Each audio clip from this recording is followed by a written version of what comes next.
नमस्कार, प्रणाम मित्रों। स्वागत है आपका यूथ एग्रीकल्चर के इस नए एपिसोड में। आज हम बात करेंगे अदरक की, क्योंकि ये जून का महीना है और जून जुलाई में ही अदरक की खेती की जाती है।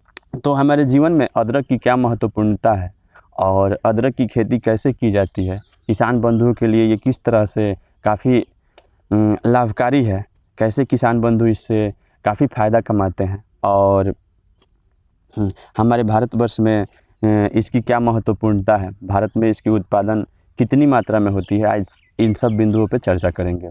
तो सबसे पहले मैं बता दूं कि भारत इसका सबसे ज़्यादा उत्पाद करता है। अदरक का उत्पाद भारतवर्ष में सबसे ज़्यादा मात्रा में होती है।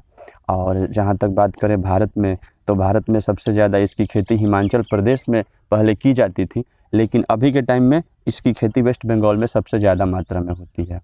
वेस्ट बंगाल के साथ दूसरे नंबर पे उत्तर प्रदेश आता है और केरल तीसरे नंबर पे आता है।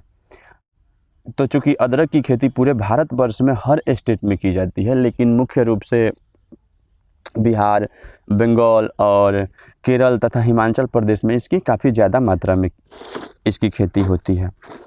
ये हमारे जीवन में काफ़ी महत्वपूर्ण है, खास करके हमारे स्वास्थ्य के लिए काफ़ी लाभदायक साबित होता है। हमारे हर दिन की जो हमारी खाद्य सामग्रियाँ होती है, उसमें किसी न किसी रूप से अदरक उपलब्ध रहता है, चाहे वो मसालों के रूप में हो या फिर हम इसको चाय में डाल के इसका सेवन करें या फिर किसी अन्य रूप में। यहाँ तक कि हमारे यहाँ चटनी अचार भी बनता है तो उसमें अदरक डाली जाती है।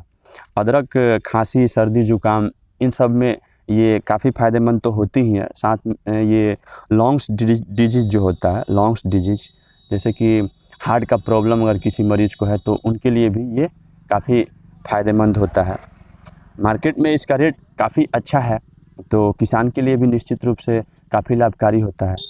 तो अब बात करेंगे किसान इसकी खेती करे कैसे। अदरक की खेती आमतौर पे 2 टाइप से की जाती है। एक तो ज़्यादातर जो उन्नत किसान है वो इसका बेड बना करके इसकी खेती करते हैं, जो कि काफ़ी लाभकारी होता है और उसका उपज भी बेड बनाकर करने पे काफ़ी अच्छा होता है। आधुनिक सिस्टम है वो, और आधुनिक एग्रीकल्चर में बेड बना करके हम किसी भी चीज़ की खेती करते हैं तो वो काफ़ी लाभकारी होता है। लेकिन जो छोटे मोटे किसान हैं, जो हमारे खास करके हमारे बिहार में, जहाँ पे एग्रीकल्चर उतना डेवलप नहीं है अभी के समय में, तो यहाँ पे जो छोटे मोटे किसान हैं वो इसकी खेती नॉर्मल सपाट भूमि पे ही पंक्तियाँ बना करके करते हैं। जैसे कि आप देख सकते हैं कि यहाँ पे किस तरह से किसान पंक्ति बना करके और इसकी खेती करता है। यहाँ पे जो बीज का डिस्टेंस भी आप देख सकते हैं। यहाँ पे इसी तरह से यहाँ पे खेती होती है और इस तरह से भी खेती करने पे इसका उपज कम नहीं होता है, अच्छी खासी उपज देता है अदरक। कैसे?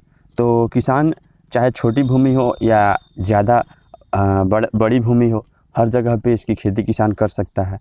किसान इसके लिए ज़मीन का अगर चुनाव करे तो ऐसी जगह का चुनाव करना चाहिए जहाँ पे पानी न रुके, पानी का जमाव नहीं हो और मिट्टी हल्की हो, इस प्रकार से हो कि उसमें मतलब भुरभुरी मिट्टी जिसको हम बोलते हैं, वही मिट्टी सबसे हल्की होती है और इसमें पानी रुकता नहीं है। पानी इसमें आने के बाद काफ़ी जल्दी ये पानी को सोख लेता है। या फिर ऊपरी भूमि होनी चाहिए जहाँ पे पानी ठहरे नहीं और नीचे फिसल जाए, तो वैसी मिट्टी पे इसकी खेती करना, उसमें ये अपना 100% उपज देता है। तो सबसे पहले किसान बंधु मिट्टी का चुनाव कर लें। मिट्टी की चुनाव करने के पश्चात किसान बंधु को ये अदरक की खेती करने से पहले, बीज डालने से पहले 20 दिन पहले खेत की अच्छी तरह से जुताई कर लेनी चाहिए। उसमें कम से कम 1 एकड़ खेत में अगर अदरक की खेती करते हैं तो 10 टन गोबर, और 10 टन गोबर के साथ आप 2 से 3 केजी ट्राइकोडर्मा मिला करके और अच्छी तरह से खेत की जुताई कर लें। उसके पश्चात आप उसमें अच्छे से पट्टा फेर दें, जिसको हेंगा चलाना बोलते हैं। अच्छा से हेंगा करके खेत को बराबर कर दें। 20 दिन के बाद आप जब इसकी खेती करने जाएँ तो इसमें 2 केजी पर कट्ठा के हिसाब से, यानी 50 केजी पर एकड़ के हिसाब से आप इसमें डीएपी का प्रयोग करें। 1 केजी पर कट्ठा के हिसाब से यूरिया डालें। 1 केजी पर कट्ठा के हिसाब से कैल्शियम का प्रयोग करें। और सबसे बड़ी बात कि इसमें जाइम का प्रयोग ज़रूर करें और वैसी जाइम का प्रयोग करें जिसमें नाइट्रोबेंजीन की उपलब्धता हो, क्योंकि नाइट्रोबेंजीन इसके बढ़ाव में, इसके उपज में बढ़ावा देता है और उसका उपयोग आप इसकी खेती करते समय ज़रूर करें। साथ में आप कार्बोफुरान का भी इस्तेमाल कर सकते हैं। तो उसके पश्चात आप जब इस बीज को डालने जाएँ तो इसका ये ध्यान रखें कि बीज कम से कम 75 ग्राम का होना चाहिए और बीज सूखी हुई होनी चाहिए। इसको आप इसके उपचार के लिए इसमें कार्बेंडाजिम और मैनकोजेब से इसकी धुलाई कर लें। इसको कम से कम 10 मिनट भिगो करके और उसके बाद इसको छाँव में 2 घंटे तक सुखा लें और तत्पश्चात इसको खेत में डालें। और खेत में डालते वक्त ये हमेशा ध्यान रखें कि इसकी जो डिस्टेंस होनी चाहिए वो कम से कम एक बीज से दूसरे बीज का डिस्टेंस 10 इंच का होना चाहिए और जो आप इसकी पंक्तियों का डिस्टेंस जो हो वो 20 से 25 इंच कम से कम रखनी चाहिए। तो इसका उपज 100% होता है।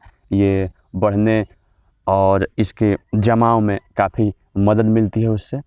आफ्टर 20 डेज जब आप इस बीज को खेत में डाल देते हैं उसके 20 दिन के बाद आप इसमें 20-20-20 NPK का प्रयोग कर सकते हैं या फिर आप 1 kg पर कट्ठा के हिसाब से यूरिया अपने खेतों में यूज कर सकते हैं।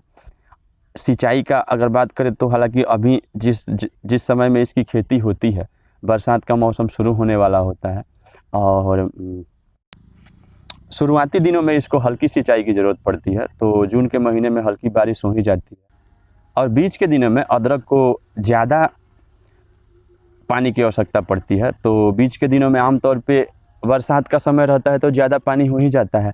लास्ट के समय में इसको शुष्क मौसम की आवश्यकता होती है। तो लास्ट के महीनों में आमतौर पे नवंबर-दिसंबर का महीना होता है और मौसम शुष्क हो जाता है। तो इसीलिए ख़ास करके इसकी खेती जून के मंथ में होती है, क्योंकि इसके लिए ये मौसम अनुकूल होता है और शुरुआत में इसको मध्यम बारिश मिल जाती है, बीच के समय में ज़्यादा बारिश मिल जाती है और अंत समय में इसको शुष्क मौसम मिल जाता है। तो इसकी खेती के लिए जून का महीना इसीलिए उपयुक्त माना जाता है। अब रह गई बात इसकी खेती जब भी करें तो इसका ध्यान रखें कि हमें छाँव होना चाहिए वहाँ पे, जिसको कि हम गंवही भाषा में गछौंधी बोलते हैं। तो इसकी खेती हमेशा वैसी जगह पे करें जहाँ पे ठंडा हो, छाँव हो और अगर खुली जगह पे करते हैं तो इस पे किसी चीज़ का छाप दे दें, किसी चीज़ से इसको ढक दें ताकि इस पे धूप का प्रकाश डायरेक्टली ना पड़े, क्योंकि अगर इस पे धूप का प्रकाश डायरेक्टली पड़ता है तो इसमें जमाव में दिक्कत आ जाएगी और जमाव में प्रॉब्लम होगा तो आपको अदरक मनी सही नहीं देगा। तो आशा करता हूँ कि आपको ये जानकारी पसंद आई होगी। अगर अच्छी लगी हो तो इस वीडियो को लाइक करें और ज़्यादा से ज़्यादा शेयर करें, हमारे चैनल को सब्सक्राइब करें। मिलते हैं अगले वीडियो में किसी अन्य जानकारी के साथ। थैंक यू, धन्यवाद।